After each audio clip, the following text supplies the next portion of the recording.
सत श्री अकाल दोस्तों, अज की इस वीडियो के विच असीं देखांगे यूएनओ यानी कि यूनाइटेड नेशनस ऑर्गेनाइजेशन, पंजाबी विच कहीए तां संयुक्त राष्ट्र संघ। असीं संयुक्त राष्ट्र संघ अते इस दे जिहड़े विभिन्न अंग हन उन्हां दे बारे दे विच इस वीडियो दे विच असीं जाणांगे। ये टॉपिक बहुत ज़्यादा इंपोर्टेंट है क्योंकि हर तरह के एग्जाम दे विच इस दे विचों प्रश्न पूछे जाते हैं। तो आओ फिर देखते हैं। सब तो पहलां असीं देखांगे यूएनओ के जो मेन पॉइंट्स ने उन्हां दे बारे।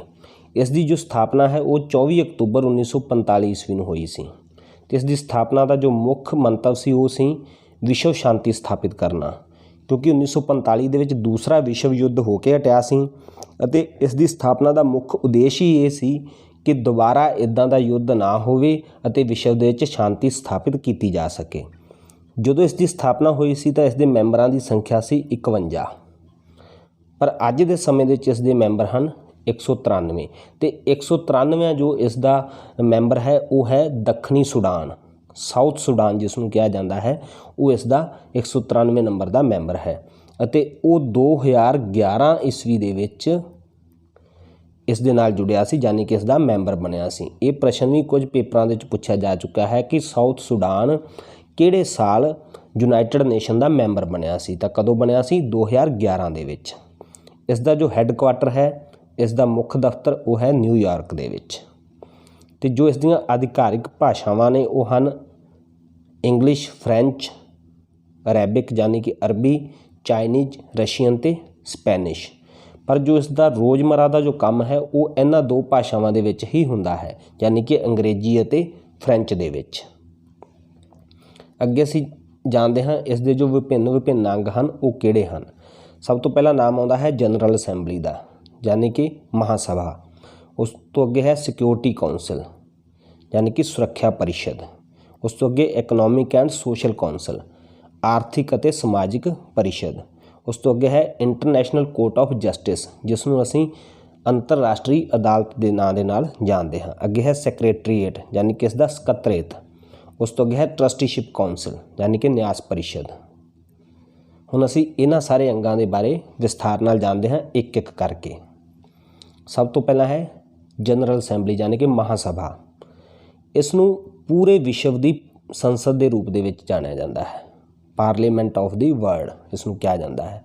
अते इसकी खूबसूरती है कि इसनूं इस दे विच सारे मैंबर देशों नूं समान प्रतिनिधित्व दिता जाता है। सारिਆਂ नूं समान जो इन्हां दा दे अधिकार ने दिते जाते हैं। सारे देशों नूं बराबर एक वोट का अधिकार इस विच दिता गया है।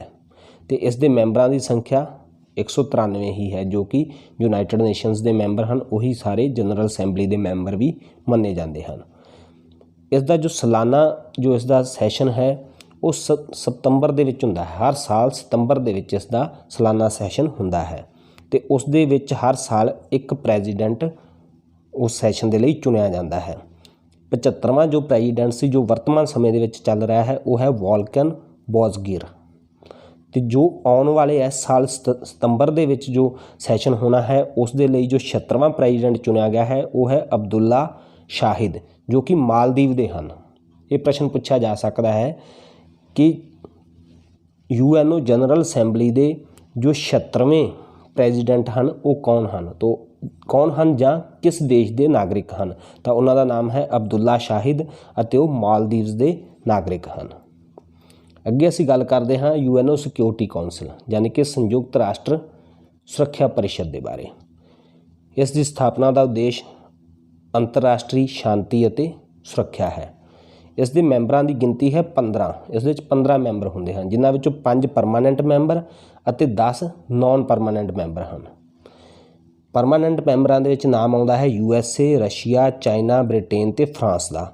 अते इन्हां देशां नूं वीटो पावर प्राप्त है। वीटो पावर का मतलब ये है कि जदों भी जनरल असैंबली दे विच सिक्योरिटी काउंसिल दे विच जदों कोई मता लिआंदा जांदा है, अगर इन्हां विचों किसी एक देश नूं भी उस ते इतराज़ है तो उस दे विरोध दे विच वोट पाउंदा है तो वो मता बिल्कुल खत्म हो जाएगा।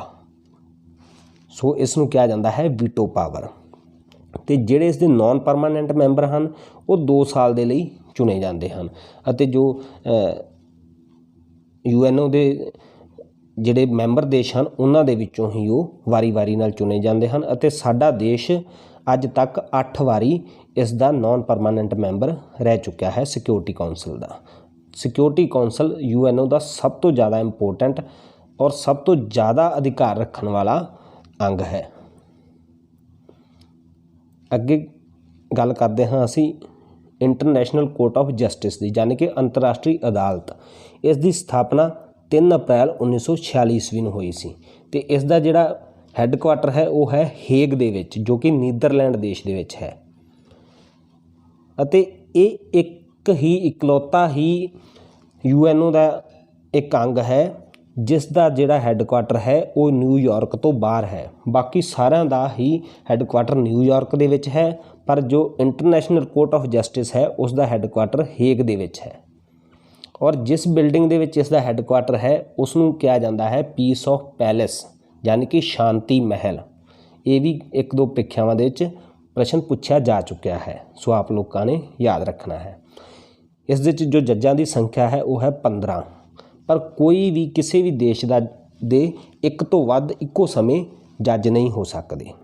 ਕਿਸੇ ਵੀ ਦੇਸ਼ ਦਾ ਸਿਰਫ ਇੱਕ ਹੀ ਜੱਜ ਇਸ ਦੇ ਵਿੱਚ ਹੋ ਸਕਦਾ ਹੈ ਅਤੇ ਜੱਜਾਂ ਦਾ ਜੋ ਕਾਰਜਕਾਲ ਹੈ, ਟੈਨਿਓਰ ਹੈ, ਉਹ ਹੋਏਗਾ 9 ਸਾਲ ਦਾ। ਅਤੇ ਸਾਡੇ ਦੇਸ਼ ਦੇ ਵਿੱਚੋਂ ਹੁਣ ਤੱਕ 4 ਵਿਅਕਤੀ ਹਨ ਜੋ ਇਸ ਦੇ ਜੱਜ ਰਹਿ ਚੁੱਕੇ ਹਨ, ਜਿਨ੍ਹਾਂ ਵਿੱਚ ਨਾਮ ਆਉਂਦਾ ਹੈ BN ਰਾਓ, ਨਗਿੰਦਰ ਸਿੰਘ, RS ਪਾਠਕ ਅਤੇ ਦਲਬੀਰ ਭੰਡਾਰੀ। ਜਿਹੜੀਆਂ ਇਸ ਦੀਆਂ ਅਧਿਕਾਰਕ ਭਾਸ਼ਾਵਾਂ ਹਨ ਉਹ ਹਨ ਅੰਗਰੇਜ਼ੀ ਅਤੇ ਫਰੈਂਚ, ਪਰ ਜਿਹੜੇ ਇਸ ਦੇ ਫੈਸਲੇ ਹਨ ਉਹ ਦੇਸ਼ਾਂ ਉੱਤੇ ਬਾਧਕਾਰੀ ਨਹੀਂ ਹਨ, ਯਾਨੀ ਕਿ ਉਹਨਾਂ ਨੂੰ ਪੱਕੇ ਤੌਰ 'ਤੇ ਲਾਗੂ ਨਹੀਂ ਕੀਤਾ ਜਾ ਸਕਦਾ। ਉਹਨਾਂ ਦਾ ਲਾਗੂ ਹੋਣਾ ਸਿਰਫ ਉਸ ਦੇਸ਼ ਦੀ ਮਰਜ਼ੀ 'ਤੇ ਨਿਰਭਰ ਕਰਦਾ ਹੈ। ਇਸ ਅਦਾਲਤ ਵੱਲੋਂ ਫੈਸਲਾ ਦੇ ਦਿੱਤਾ ਜਾਂਦਾ ਹੈ, ਪਰ ਉਸ ਫੈਸਲੇ ਨੂੰ ਆਪਣੇ ਆਪ 'ਤੇ ਦੇਸ਼ ਆਪਣੀ ਮਰਜ਼ੀ ਅਨੁਸਾਰ ਹੀ ਲਾਗੂ ਕਰਦੇ ਹਨ। ਇੱਦਾਂ ਦੀ ਕੋਈ ਕੰਪਲਸ਼ਨ ਨਹੀਂ ਹੈ ਕਿ ਉਹ ਫੈਸਲਾ ਲਾਗੂ ਹੋਵੇਗਾ ਹੀ। ਅੱਗੇ ਨਾਮ ਆਉਂਦਾ ਹੈ ਇਕਨੋਮਿਕ ਐਂਡ ਸੋਸ਼ਲ ਕੌਂਸਲ ਦਾ, ਯਾਨੀ ਕਿ ਆਰਥਿਕ ਅਤੇ ਸਮਾਜਿਕ ਪਰਿਸ਼ਦ।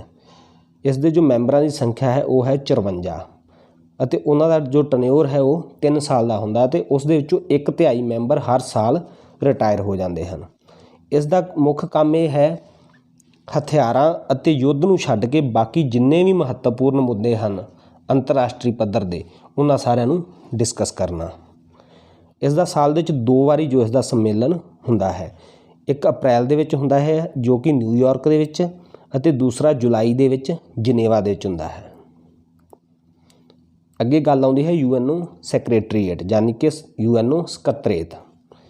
ਇਹ UNO ਦਾ ਐਡਮਿਨਿਸਟ੍ਰੇਟਿਵ ਅੰਗ ਹੈ, ਯਾਨੀ ਕਿ ਜੋ ਵੀ ਐਡਮਿਨਿਸਟ੍ਰੇਟਿਵ ਕੰਮ ਹਨ ਉਹ ਇਸ ਦੇ ਵਿੱਚ ਕੀਤੇ ਜਾਂਦੇ ਹਨ। ਇਸ ਦੇ ਵਿੱਚ ਇੱਕ ਜੋ ਸਭ ਤੋਂ ਵੱਡਾ ਅਧਿਕਾਰੀ ਉਹ ਹੈ ਜਨਰਲ ਸੈਕਟਰੀ, ਜਿਸ ਨੂੰ ਅਸੀਂ ਮਹਾ ਸਕੱਤਰ ਕਹਿੰਦੇ ਹਾਂ, ਅਤੇ ਇਸ ਤੋਂ ਇਲਾਵਾ ਲਗਭਗ 10,000 ਹੋਰ ਮੁਲਾਜ਼ਮ ਹਨ ਜੋ ਉੱਥੇ ਕਰਮਚਾਰੀ ਹਨ ਜੋ ਉੱਥੇ ਕੰਮ ਕਰਦੇ ਹਨ। ਅਤੇ ਇਸ ਦਾ ਜਿਹੜਾ ਜਨਰਲ ਸੈਕਟਰੀ ਦਾ ਜਿਹੜਾ ਟੈਨਿਓਰ ਹੈ ਉਹ ਹੁੰਦਾ ਹੈ 5 ਸਾਲ ਦਾ। ਸਭ ਤੋਂ ਅੰਤ ਦੇ ਵਿੱਚ ਨਾਮ ਆਉਂਦਾ ਹੈ ਟਰਸਟੀਸ਼ਿਪ ਕੌਂਸਲ ਦਾ। ਇਸ ਦਾ ਮੁੱਖ ਕੰਮ ਸਿਰਫ ਇੰਨਾ ਹੀ ਹੈ ਕਿ ਜਿਹੜੇ ਦੇਸ਼ ਦੂਜੇ ਵਿਸ਼ਵ ਯੁੱਧ ਤੋਂ ਬਾਅਦ ਵੀ ਆਜ਼ਾਦ ਨਹੀਂ ਹੋਏ, ਸੁਤੰਤਰ ਨਹੀਂ ਹੋਏ, ਉਹਨਾਂ ਸਾਰਿਆਂ ਦੇ ਇਕਨੋਮਿਕ ਅਤੇ ਸੋਸ਼ਲ ਵੈਲਫੇਅਰ ਵਾਸਤੇ ਕੰਮ ਕਰਨਾ।